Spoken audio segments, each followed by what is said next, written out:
1000 आदमी जमा है और उनकी सिक्योरिटी का जिम्मा सरकार नहीं उठा पा रही है, तो अमरनाथ के अंदर आप भी जाएंगे, हमारे भाई सब जाएंगे। आपको ये सवाल पूछना चाहिए सरकार से कि हम किस भरोसे पर अमरनाथ में जाएं? क्या हमने वोट देकर के कुर्सियों पर इसलिए बिठाया है कि हम कत्ल होते रहें और सरकारें आराम से बैठी रहें? हमारा सवाल सरकार से यही है कि सरकार जवाब दे। ये पहली मर्तबा नहीं है, अगर पहली मर्तबा हुआ होता हम सरकार से कोई सवाल नहीं करते। आपको याद होगा पुलवामा के अंदर हमला हुआ था, इसी सरकार ने एकदम से बता दिया था 300 किलो RDX आया। कहां से आया ये भी बता दिया, कैसे आया इस बात का जवाब आज तक नहीं मिल पाया है। हम फिर पूछते हैं यही सवाल कि पहलगाम के अंदर 2 आतंकी 3 आतंकी हथियारों से लदे हुए पाकिस्तान से पूरे कश्मीर के 3 डिस्ट्रिक्ट क्रॉस करके और पहलगाम में 2000 टूरिस्ट के अंदर कैसे पहुंचे? सरकार जवाब दे इस बात का कि वो वहां पहुंचे, कैसे पहुंचे हैं वो। इस तरह तो अमरनाथ जाने वाले लोग एक भी नहीं जा पाएगा फिर यात्रा पर। और हम लोग जो अपने घरों के अंदर बैठे हैं इसी तरह कत्ल होते रहेंगे। आतंकवाद इसी चीज का नाम है। और हर एक आदमी याद रखे कि आतंकवाद का कोई धर्म नहीं होता। उसका नाम अब्दुल्ला या अब्दुल रहमान भी हो सकता है और उसका नाम बलदेव सिंह या राम कुमार कृष्ण भी हो सकता है। वो सिर्फ आतंकवादी है, वो कोई किसी धर्म से ताल्लुक रखने वाला नहीं है। एक बार मैं सिर्फ यही कहूंगा कि हमने हिंदुस्तान जिंदाबाद, आतंकवाद मुर्दाबाद का नारा आखिरी बार लगाना है और इतनी जोर से लगाना है कि हर आतंकी के कान तक ये बात पहुंचे और उसके कान के पर्दे फट जाएं। जोर से लगाएं, हिंदुस्तान जिंदाबाद, आतंकवाद मुर्दाबाद, आतंकवाद मुर्दाबाद। धन्यवाद। मेरा बोलना बहुत जरूरी था और जरूरी इस वजह से था कि आप सब जानते हैं कि देश के अंदर कुछ सालों से कैसा माहौल चल रहा है। अभी जो हम लोग यहाँ इकट्ठे हैं तो किसी दुनिया की अपनी कोई चीज़ हासिल करने के लिए इकट्ठे नहीं हुए, बल्कि हम उन माओं और बहनों के लिए इकट्ठे हुए हैं कि जिन्होंने अपने भाइयों और अपने बेटों को घर से विदा करते हुए ये कहा था कि जाओ और जन्नत देख करके आओ। लेकिन उन माओं को नहीं पता था, उन बहनों को नहीं पता था कि वो उनका बेटा, उनका भाई भारत की जन्नत देखते देखते सचमुच की जन्नत में पहुंच जाएगा और पहुंचा दिया जाएगा। मारने वालों में, कत्ल करने वालों में उनके नाम के साथ खान, मोहम्मद, अली या अब्दुल्ला और अब्दुल रहमान होने से मैं ये बात साफ कर देना चाहता हूं अपने भाइयों से भी, और मेरी ये आवाज़ सोशल मीडिया के जरिए पड़ोसी मुल्क के उन दहशतगर्दी वाली सोच रखने वाले लोगों तक भी पहुंचेगी।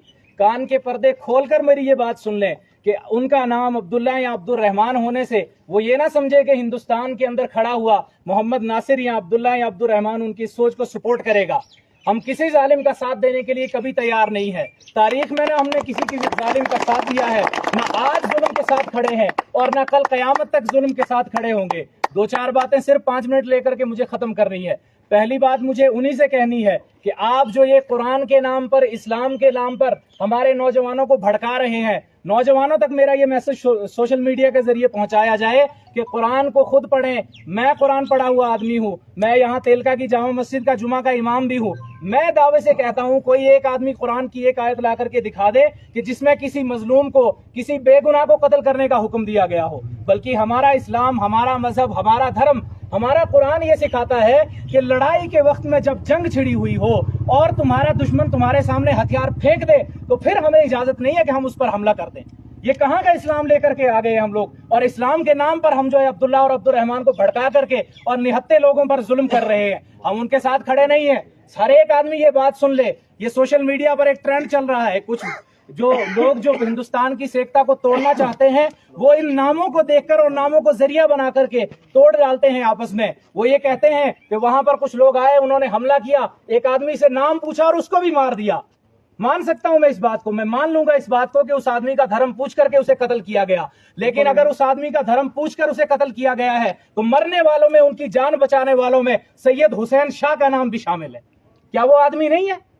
और मैं दावे के साथ आप सब भाइयों से, सब अपने इलाका वासियों से कहता हूं, अगर कल कयामत तक आने वाली, जब तक दुनिया कायम है, अगर कोई आदमी धर्म के नाम पूछकर, धर्म पूछकर आपको मारने के लिए आएगा, मुझे अपने सामने खड़ा पाएगा और मेरा सीना उसकी गोली का पहला निशाना बनेगा, फिर उसे आपसे निपटना पड़ेगा। और ये काम सैयद हुसैन शाह ने करके दिखाया है। ये नफरत फैलाई जा रही है, इसलिए बोलना बहुत जरूरी है। अपने इलाका वासियों से भी कहना चाहता हूं कि हम इसी तरह से हिंदुस्तान के अंदर हम और आप मिलजुल कर रहते आए हैं और हिंदुस्तान इसी का नाम है। किसी शायर ने बड़ा खूब कहा है कि हा से हिंदू बने और मां से बने मुसलमान। जब ये दोनों मिल जाएं तो फिर जाकर के हम बनता है। अगर हम हिंदू और मुसलमान करते रहेंगे फिर हम नहीं बन पाएंगे। फिर मैं होऊंगा, आप होंगे, और जिस तरह अंग्रेजों ने हमें काट दिया था इसी तरह ना जाने काटने वाले कल और होंगे। एक आखिरी बात बिल्कुल खत्म करूंगा मैं। 70 साल कश्मीर के अंदर सरकारें भी यही कहती रही हैं कि पाकिस्तान कश्मीर को आतंकवाद के लिए सपोर्ट करता रहा। हम भी इस बात को एक्सेप्ट करते हैं। हमारे मुसलमान नौजवानों को इस्लाम के नाम पर और कुरान के नाम पर और कश्मीर की आजादी के नाम पर 70 साल तक भड़काया गया है। 70 साल हमारे नौजवानों की नस्लें खत्म की गई हैं। और अब ये ट्रेंड जो है, मैं माफी चाहूंगा बहुत बहुत, लेकिन सच्ची बात बोलने से रुक नहीं सकता कि ये ट्रेंड, ये गंद जो है, कुछ जो गंदे लोग हैं, कुछ जो कीड़े हैं समाज के अंदर, उन्होंने यही ट्रेंड जो है वो हिंदू समाज के अंदर अब ये शुरू कर दिया है। आईटी सेल बने हुए हैं और हर चीज को, हर खबर को हिंदू मुसलमान करके वो जोड़ देते हैं। अभी जो मैंने मामला बयान किया वो भी इसी तरह का था। तो इन आईटी सेल से बचें। धर्म के नाम पर जिस तरह हमारे कश्मीरी भाई हमारे अपने भाई हैं, हिंदुस्तान हमारा है, कश्मीरी हमारे हैं, कोई कश्मीर को हिंदुस्तान से नहीं ले सकता। तो जिस तरह 70 साल हमने कश्मीरी भाइयों का खून बहते हुए देखा धर्म के नाम पर, यही हमें खतरा हो रहा है कि कुछ ही सालों के अंदर अगर हिंदू धर्म के हमारे नौजवान अपने धर्म की शिक्षा अच्छे से ग्रहण नहीं करेंगे, अपनी किताबों को नहीं पढ़ेंगे, तो इसी तरह के गुंडे धर्म के नाम पर आपको भड़काएंगे और फिर आपका भी वही असर होगा जो कश्मीरी नौजवानों का हुआ है।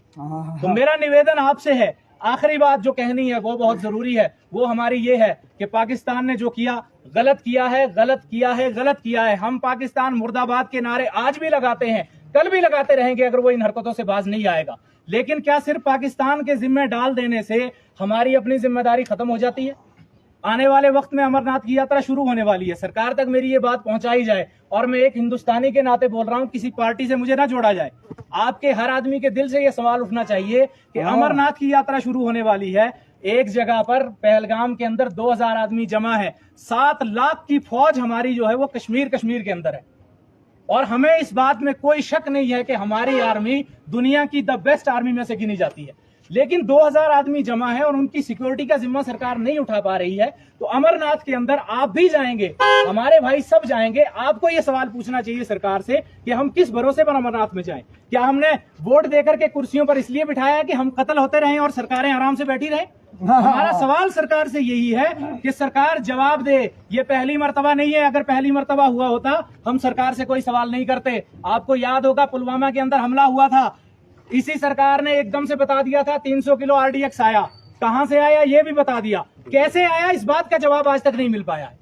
हम फिर पूछते हैं यही सवाल कि पहलगाम के अंदर 2 आतंकी 3 आतंकी हथियारों से लदे हुए पाकिस्तान से पूरे कश्मीर के 3 डिस्ट्रिक्ट क्रॉस करके और पहलगाम में 2000 टूरिस्ट के अंदर कैसे पहुंचे? सरकार जवाब दे इस बात का कि वो वहां पहुंचे, कैसे पहुंचे हैं वो।